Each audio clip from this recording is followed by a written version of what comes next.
ko ha. Pamatian tayo nga istorya ka aton nga amiga. Experience niya daw sa panarabaw niya sa Japan. Abi ko na abi aton pamatian. Okay, go. I-istorya ko lang sa inyo mga amiga no. Atong kapanahonan ko pala. Isang dito ako sa Japan. Ang trabaho ko sa Japan, one dancer, ang entertainer. Tingganan ka sa nag-edad ako 17, 18. Pag entrada na, pag saot ko lain-lain ng mga tao, lain-lain ng mga lahi. Ara imumiga nga ang murarat sa tao sa ako, 30. Kahit ara imong saot ng dirada ko, 30 ka hinanglan ng giling-giling bukit.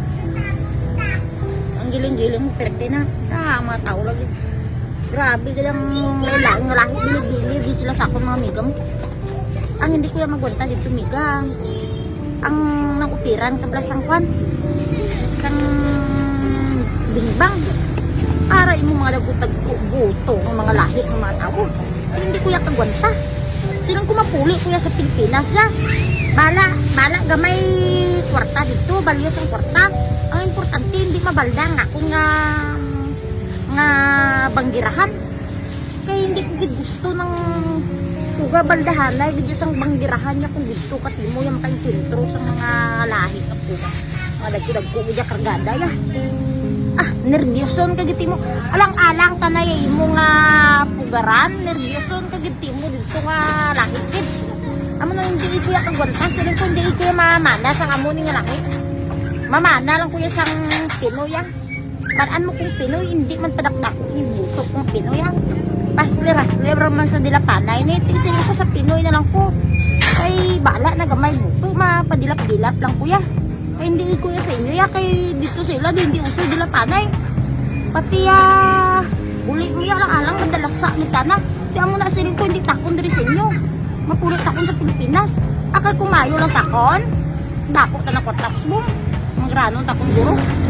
Siguro subong way na kong ga-vlog-vlog, portahan naging guro takong subong. Asang ganang kasi 17, 18, pagka 19, kulit ko amo lang ni. Ang ako nga napundar. Ang kuhan mo lang, pila man lang ka itar nga basakan ang ako na pundar. Gamay lang, siguro mga 3 kwartos, ang tawag sila, 3 kwartos. Di kung isog takon sa muna sa dungan, puga. Tanan siguro nga basakan sa Nurala na bakal kung galing kay digid kaya. Okay lang na siya daya. Okay lang na siya. Bisan gamay lang basakan na kuan mo, at least hindi naman nasira ang imo yang pugaran. Ate, sige salamat bye, ingat.